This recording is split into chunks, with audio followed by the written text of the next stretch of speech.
करके जाते हैं। क्योंकि समझने वाली बात यह है दोस्तों, कई बार ऐसा होता है कि दिवाली जब होती है तो दिवाली पर खूब पटाखे चलते हैं, खूब फुलझड़ियां, खूब अनार बम, सब कुछ होता है, बहुत रोशनी होती है दिवाली पर, और दिवाली पर खूब मिठाइयां खाई जाती हैं।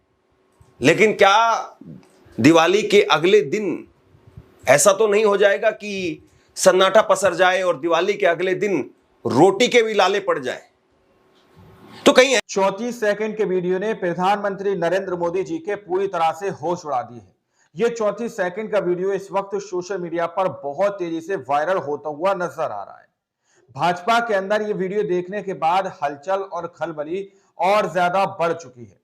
राहुल गांधी की बिहार के अंदर यात्रा का आखिरी दिन समाप्त हो चुका है और उसके आखिरी दिन में जो वीडियो सामने निकल कर आया उसने मोदी शाह की पूरी तरह से हाथ पांव फुला दिए। दोस्तों, हमारे साथ वरिष्ठ पत्रकार मौजूद हैं धर्मेंद्र सिंह, आप उनकी इस रिपोर्ट को देखिए। राहुल गांधी तेजस्वी यादव की यात्रा, वोट अधिकार यात्रा खत्म हो गई है। लेकिन इसको क्या वाकई खत्म होना कहा जाए, या फिर एक बड़े अध्याय की, बड़े चैप्टर की शुरुआत हो गई है, या फिर यूं कहा जाए कि ये चुनाव का अब यहां से शंखनाद हुआ था और अब इसकी गूंज कहां तक होगी, इसकी इको जो वापसी लौट करके आएगी वो किस तरीके से सुनाई देती है, इस बात का इंतजार है। राहुल गांधी और तेजस्वी यादव ने इस यात्रा के जरिए कई सारे समीकरणों को साधने की कोशिश की।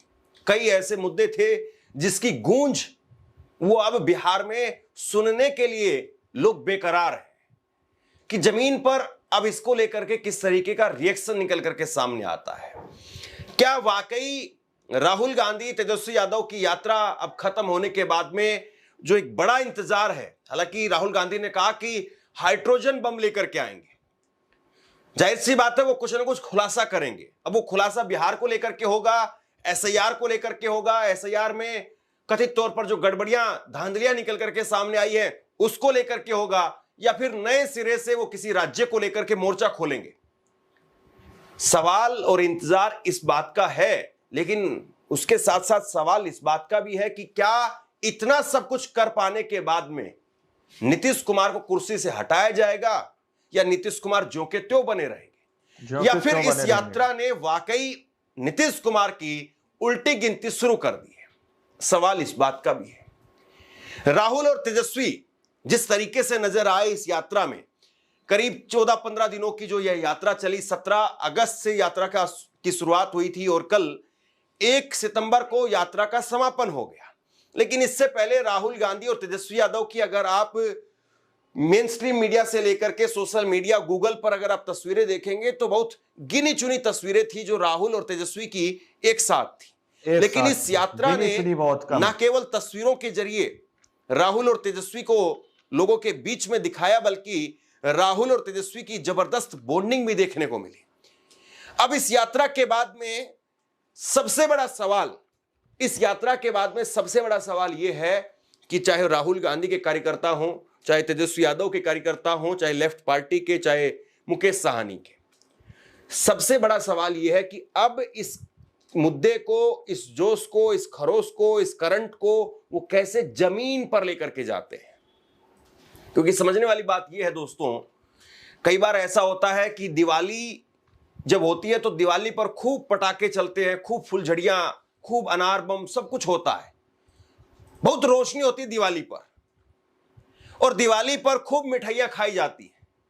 लेकिन क्या दिवाली के अगले दिन ऐसा तो नहीं हो जाएगा कि सन्नाटा पसर जाए और दिवाली के अगले दिन रोटी के भी लाले पड़ जाए? रोटी के भी लाले पड़ तो कहीं ऐसा तो नहीं है कि इस यात्रा में जिस तरीके से भीड़ आई, लोग आए, कार्यकर्ता आए, नेता आए, सांसद आए, मंत्री आए, मुख्यमंत्री आए, सब आए, उसके बाद में जमीन पर कोई ना जाए, उसके बाद में सब अपने घर में ये सोच करके, इस गुमान में, इस अहंकार में बैठ जाएं कि नहीं हम तो चुनाव जीत गए और हमारी तो इतनी सीट आ रही, इतनी सीट आ रही, इतनी सीट आ रही है। इस गुमान में हालांकि बिहार का चुनाव इतना आसान नहीं है। बिहार में करो या मरो का चुनाव है, करो या मरो, हर किसी के लिए करो या मरो का चुनाव है, चाहे तेजस्वी हो, चाहे नीतीश हो, चाहे मोदी हो, चाहे राहुल हो, हर किसी के लिए।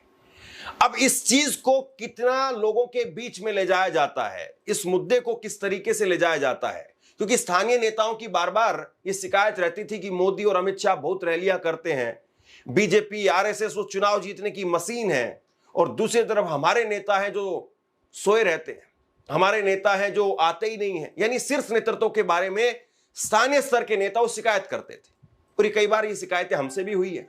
ऑफ द कैमरा लोग बोलते थे, ऑफ द कैमरा लोग उल्हाना देते थे कि राहुल गांधी हो, तेजस्वी यादव हो या बड़े नेता हो, वो चुनाव से 2-4 महीने पहले या 10-20 दिन पहले एक्टिव होते हैं। लेकिन अब जिस तरीके से राहुल तेजस्वी वो बिहार में सड़क पर अपनी ताकत दिखाते हुए नजर आए, इसके बाद में क्या वाकई इस जोश खरोश को जो स्थानीय कार्यकर्ता है, स्थानीय नेता है, वो गांव देहात तक, गली में, कूचों में, चौरायों पर ले जा पाएंगे, और क्या वहां से नैरेटिव बदलेगा? अब दो बातें हैं यहां पर। एक तरफ राहुल गांधी वो एटम बम के बाद में अब हाइड्रोजन बम की बात कर रहे हैं, हाइड्रोजन बम की। इस यात्रा के बाद में उनका अगला कदम क्या होगा? वो किस तरीके से इस मुद्दे को गर्मा करके रखेंगे, कैसे अपने गठबंधन के अंदर, इंडिया गठबंधन के अंदर ताकत झोंक करके रखेंगे, ये देखने वाली बात है। और दूसरी तरफ गांव देहात में कैसे इस चीज को जमीन पर ले जाया जाता है। बीजेपी के लोग काले झंडे दिखा रहे हैं, है ना? अब मैं बीजेपी से कहना चाहता हूं, अच्छी तरह सुन लीजिए, बीजेपी के लोग अच्छी तरह सुन लीजिए। भैया, एटम बम का नाम सुना आपने? सुना है एटम बम का नाम? उससे बड़ा क्या होता है? उससे बड़ा क्या होता है? एटम बम से बड़ा हाइड्रोजन बम होता है। होता है नहीं होता है? माधवपुरा में हमने एटम बम दिखाया था। बीजेपी के लोगों, तैयार हो जाओ, हाइड्रोजन बम आ रहा है, हाइड्रोजन बम आ रहा है, तैयार हो जाइए। आपकी जो सच्चाई है, वोट चोरी की सच्चाई है, वो पूरे देश को पता लगने जा रही है। आज यात्रा का जब आखिरी दिन था तो इसमें पूरी ताकत झोंकी गई।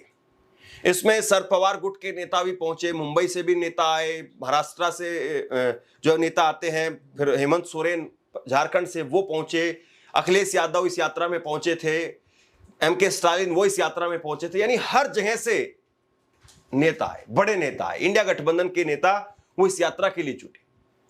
लेकिन अब सवाल इस बात का है कि जिस तरीके से नेताओं का जमावड़ा लगा बिहार में, अलग अलग जिलों में, 20 जिलों में ये यात्रा होकर के निकली, यानी एक तरीके से बिहार को पूरा एक सर्कल कंप्लीट करने का काम इस यात्रा ने किया। अब सेंटर बिंदु तक कैसे जो चीजें पहुंचती हैं, नीतीश कुमार को लेकर के अगर आप देखें तो नीतीश कुमार के सामने कई चुनौतियां हैं। सबसे बड़ी चुनौती तो नीतीश कुमार के सामने यही है कि उनकी जो छवि थी वो छवि डेंट हो गई है। नीतीश कुमार एक वक्त में सुशासन बाबू अपने आप में कहलाते थे, लेकिन इस वक्त में जिस तरीके से अपराध का बोलबाला बिहार में दिखा, उसकी वजह से नीतीश कुमार की छवि पर जाहिर सी बात है कि एक बहुत बड़ा जो है वो सवाल खड़ा हो गया। नीतीश कुमार ने जैसे इधर से उधर, उधर से इधर, उधर से इधर ऐसे पलटी मारी तो उनके राजनीतिक वजूद को लेकर के भी सवाल खड़े हो गए। नीतीश कुमार क्या वाकई अपने आप को अब लोगों के बीच में एक नए एंगल के साथ में, एक नए उद्देश्य के साथ में पेश कर सकते हैं कि क्या मुझे वोट दीजिए तो मैं आपको क्या दूंगा? क्योंकि 20 साल की एक लंबी जो पारी नीतीश कुमार ने खेली, और कोई भी बैट्समैन, कोई भी वक्ता जब इतने लंबे वक्त तक या तो बोलता है या खेलता है तो जाहिर सी बात है उसके हर अंदाज को देख चुके होते हैं, सुन चुके होते हैं। तो नया क्या है, यह नीतीश कुमार के सामने सबसे बड़ी चुनौती है। उम्र एक बहुत बड़ी चुनौती है। नीतीश कुमार ने जैसे जिस तरीके से कभी प्रधानमंत्री का हाथ चूमते हैं, कभी कुछ करते हैं, कभी कुछ करते हैं, तो ऐसे में नीतीश कुमार के पास में नया क्या है, वो क्या नया करेंगे, वो अपने वोटर को क्या नया दिखाएंगे जिससे उसका वोटर विश्वास करे कि हां इस बार यहीं पर रहना है। और नीतीश कुमार जिस बात को कहते रहे कि हमने जंगल राज से निकाला है, ये किया है, वो किया है, तो जाहिर सी बात है एक वक्त तक लोगों की जरूरतें होती हैं और फिर उसके बाद में लोगों की इच्छाएं जागने लगती हैं। अगर जंगल राज था भी तो जंगल राज से आपने निकाल भी दिया, तो अब आप लोगों से क्या ये उम्मीद करेंगे कि नहीं उसी एक तमगे पर आपको बार बार वोट दिए जाए? हालांकि जंगल राज की जहां पर बात की जाती है तो आज अगर अपराध नहीं होता तो शायद उस बात को कहा जाता, लेकिन अगर आप ये मुद्दा उठाएंगे, जंगल राज की बात करेंगे, तो आपके राज में तो आज बहुत बुरी हालत है। ऐसी हालत है कि आपके मंत्रियों को सड़कों पर लोग निकलने नहीं दे रहे। ऐसी हालत है कि आपके मंत्री वो भाग रहे हैं। ऐसी हालत है कि आपके गठबंधन के सांसद वो खाली कुर्सी देख करके नाराज हो जा रहे हैं, भाषण छोड़ करके चले जा रहे हैं। तो ऐसे में नीतीश कुमार के सामने चुनौतियों का अंबार लगा हुआ है, चुनौतियों का पहाड़ लगा हुआ है। और दूसरी तरफ राहुल और तेजस्वी एक नई जोड़ी के साथ में एक फ्रेशर के तौर पर वो दिखाई दे रहे हैं। और जाहिर सी बात है, बहुत बार एक बड़ा वोटर, फ्लोटिंग वोटर, वो कहीं ना कहीं जो है वो एक मौका दे ही देता है कि इतनी बार इनको दिया है, एक बार इनको भी देते हैं। बहुत बार लोगों के मन में ये होता है, उनकी कोई खास शिकायत नहीं होती है, कोई खास सपने नहीं होते, कुछ खास डिमांड नहीं होती है, बस यही कि बहुत बार इनको दे दिया, एक बार दे देते हैं। और इसमें बहुत बार क्या कुछ ऐसे होगा? वोटर ये बहुत बड़ी महिला बात है देखी दोस्तों। जाती है। महिलाओं के अंदर एक सॉफ्ट कॉर्नर होता है कि ये बहुत हाइड्रोजन बार बम। जीत लिए हैं, एक बार इनको जिता देते हैं। ये बेचारे बहुत बार हार गए हैं, एक बार इनको जिता देते हैं। महिला वोटर बहुत बार ऐसे सोचती हैं। और अगर महिला वोटर वो भी नीतीश कुमार से छिटक करके दूसरी तरफ चली गई तो नीतीश। दोस्तों, आप लोगों ने इस वीडियो को शुरू से आखिर तक देखा। वीडियो के अंदर साफ तौर पर बात की गई है कि किस तरह से राहुल गांधी सीधे तौर पर कहते हुए नजर आ रहे हैं कि पहले हमने आइटम बम फोड़ा था, यानी वोट चोरी पकड़कर जनता के सामने रखी थी। लेकिन उससे बड़ा बम होता है हाइड्रोजन बम।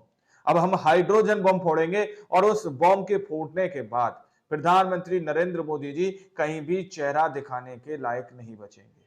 अब ये हाइड्रोजन बम किस राज्य के बारे में बात की जा रही है, आखिर कौन से चुनाव के बारे में बात की जा रही है, यानी कि कहीं ना कहीं राहुल गांधी काफी बड़ा सबूत लेकर आएंगे। ये बात तो क्लियर है, चाहे वो वोट चोरी का हो या फिर कोई और मुद्दा हो, लेकिन बड़ा घोटाला या बड़ी चोरी का सबूत यहाँ पर राहुल गांधी जनता के सामने रखेंगे, जिस पर सीधे तौर पर राहुल गांधी ने कही है। और राहुल गांधी कहते हैं कि मैं झूठ नहीं बोलता, जो मैं कहता हूं वो मैं करके दिखाता हूं। अभी हाल ही में राहुल गांधी ने 6 महीने की इन्वेस्टिगेशन उनकी टीम ने करने के बाद जो खुलासे किए हैं, उसका जवाब अभी तक सत्ता पक्ष की तरफ से नहीं बन पा रहा है।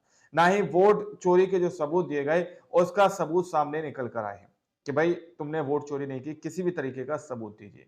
किसी भी तरीके की बात नहीं कही गई, इधर उधर की बात घुमा फिराकर जवाब दे दिया गया।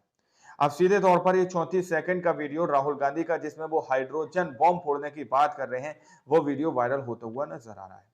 आप लोगों ने इस रिपोर्ट को देखा सुना, आप लोग इस रिपोर्ट के बारे में क्या सोचते हैं, क्या समझते हैं, अपनी राय कमेंट सेक्शन में जरूर दीजिएगा। मिलता है अगली वीडियो में, जब तक के लिए जय हिंद, जय भारत।